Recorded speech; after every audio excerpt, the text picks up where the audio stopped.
Hi, I'm Michi with Fulton County's Arts and Culture. I work at the West End Performing Arts Center, and today we're going to do a landscape in one-point perspective.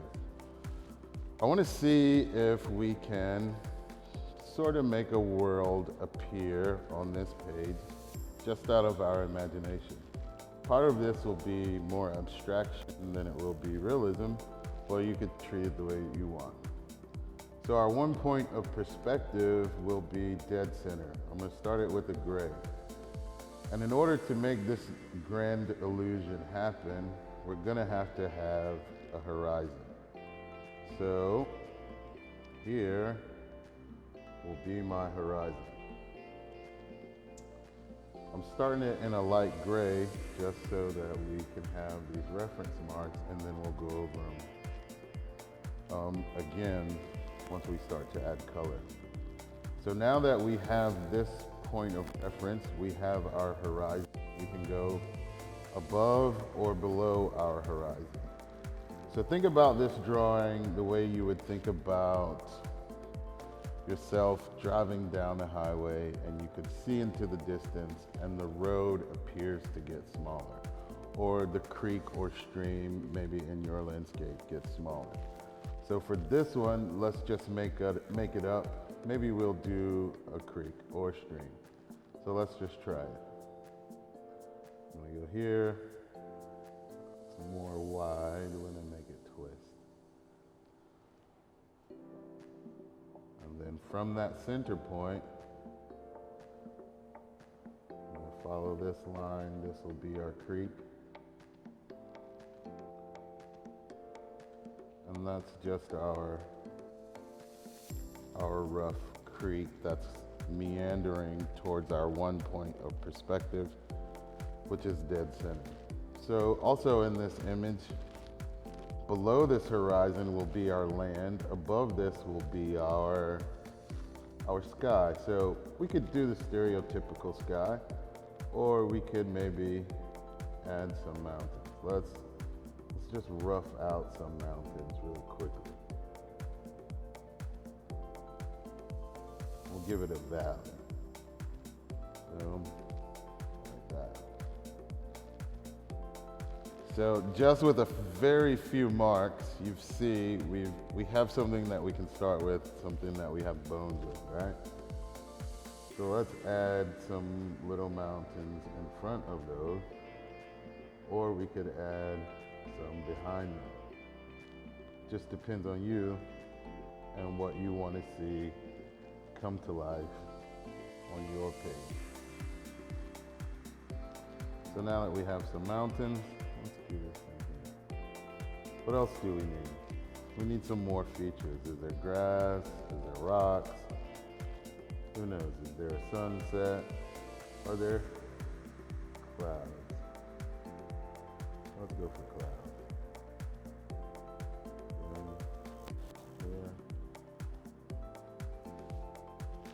If you ever look at clouds, you'll notice that they're darker on the bottom than they are on the top. So with your landscapes, and if you're going out in nature and you're doing a plein air thing, then you'll want to pay attention to the light and the shape. But with this, we'll just do some general shapes, general idea, just for the video. I'll add some more clouds here. Maybe this is New Mexico,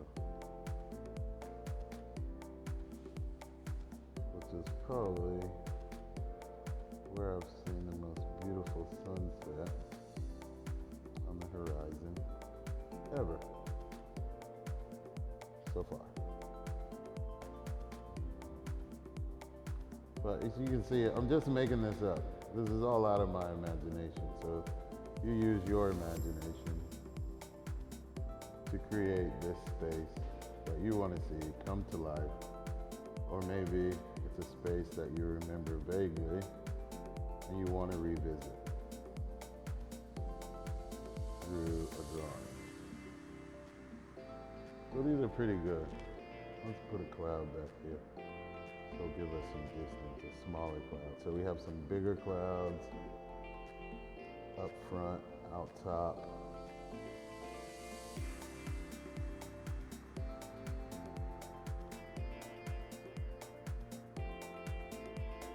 You can see I'm just making marks. I'm not really concerned with it being perfect because I believe that most of art and drawing is just an illusion. So we want it to appear to be clouds, and you can just see I'm just very quickly making marks.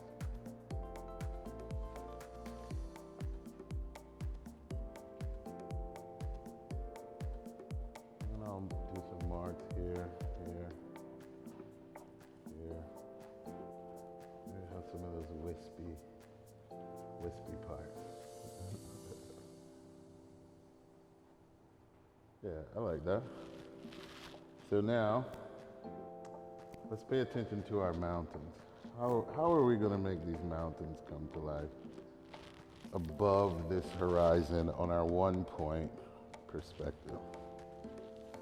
Same with clouds. There has to be light, there has to be a shadow.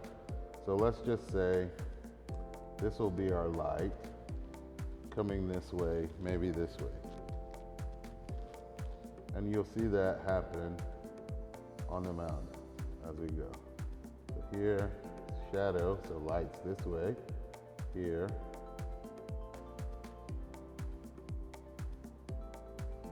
The shadow, and we'll take it all the way down. A little bit of light coming through. So if light's coming this way, our shadow on this part of the mountain, this section, has to be here. Same here. If there's light there, this part will be our shadow. You can see again, I'm not spending a lot of time trying to make these absolutely perfect because I want this to be more expressive than it is picture perfect. So we can just make some back and forth or scribble scrabbles as some kids call them. And these scribble scrabbles or expressive marks will give us the illusion of light and shadow.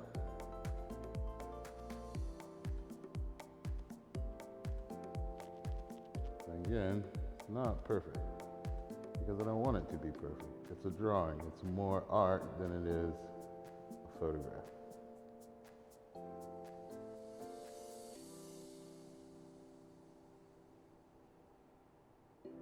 And in a lot of ways, this is just what I call getting loose. So you want to get loose.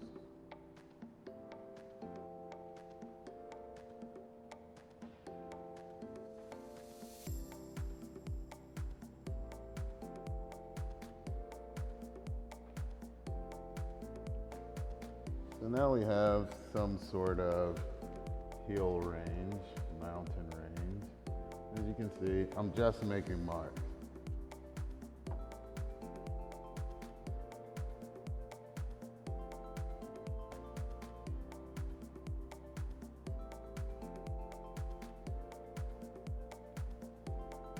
Now that we have that established, let's think about our land. What features are we going to have in our land? Is this a prairie? Is this a field? What is it? So I want to address the water feature first. So I'll just make some lines back and forth again to create this illusion. So as things come closer to us, they'll get darker. So I'm just going back and forth. Again, not making it perfect. Oh, I got out of line right there. So maybe that's now a hill. And maybe this creek is going to go by this hill, which could then turn into a rock.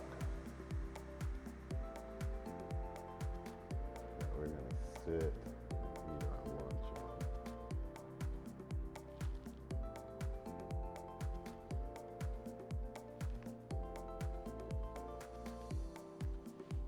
So maybe here, there's a hill.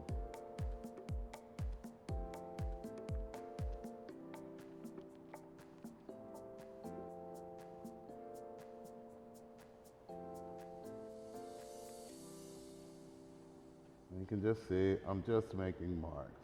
I'm just not trying to make it perfect.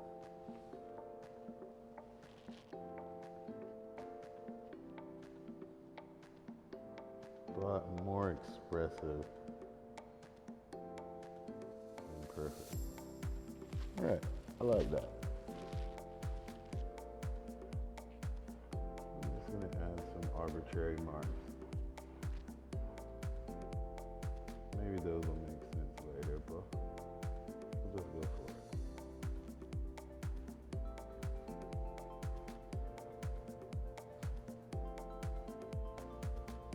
Now maybe we can start to add some color.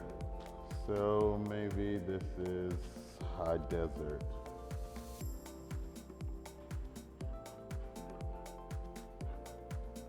You can see again,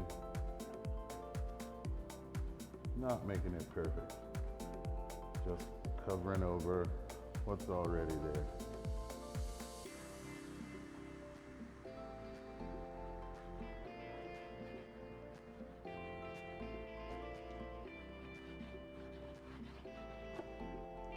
And then on top of that, I'll add some darker shades.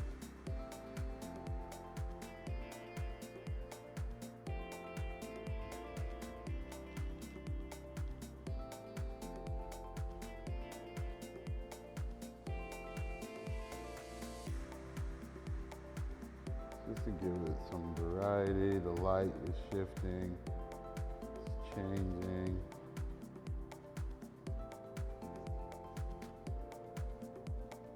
Again, it's not perfect, but the illusion is starting to appear.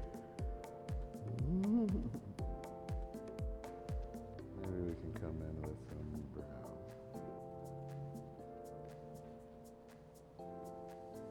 And give ourselves some deeper shadow, some more separation.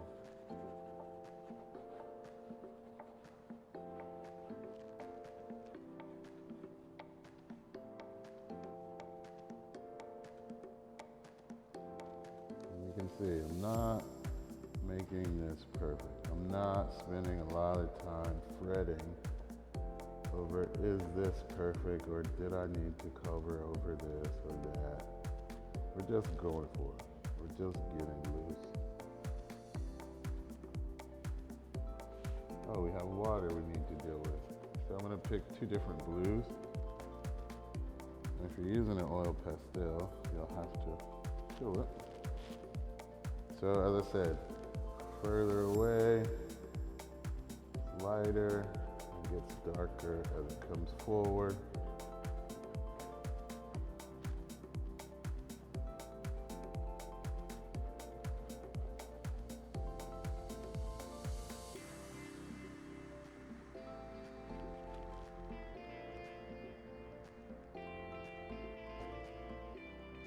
Again, not making it perfect, but I'm more concerned about being expressive. Perfect. At the bottom of that river, probably sand, so we'll add some blue in there, some more of this tan color, just so that the painting starts to look uniform. It starts to look like one thing. And it's not so childlike. And then I'm thinking like, oh, I'll need to add some dark here on this riverbank.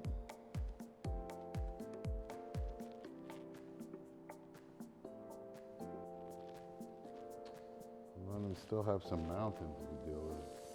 I wonder if it's snowing in this place. So, we like the romantic nonsense with the white cap, so we'll absolutely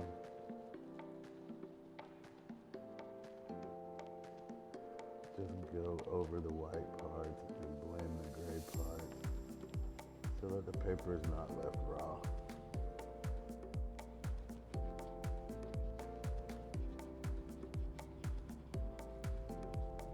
You can see I'm just going directly over it.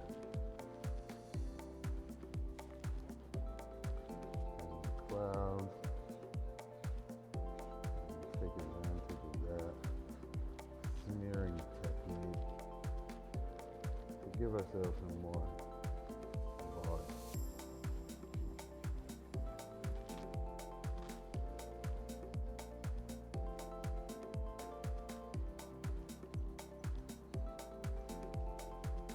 Not making it perfect. It's not a photograph. It's a drawing. And we're pulling off a great artistic magic trick.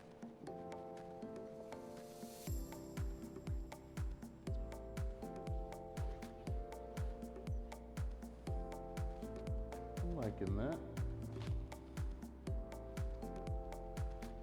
So maybe the sky is blue. But we're not going to spend a lot of time coloring the whole thing solid. I'm just going to add some touches so that we can trick the brain psychologically into reading this is sky.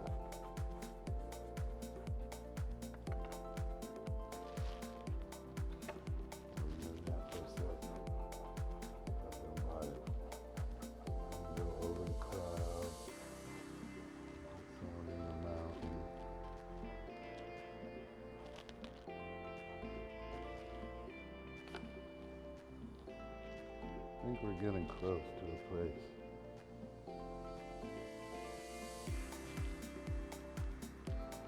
And if you really wanted to get loose, you could just make some grass marks.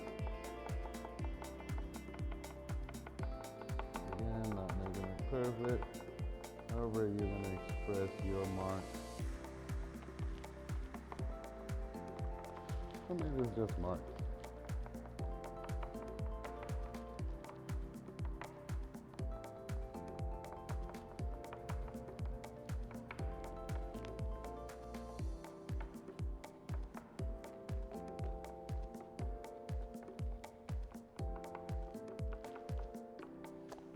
And boom, an easy approach.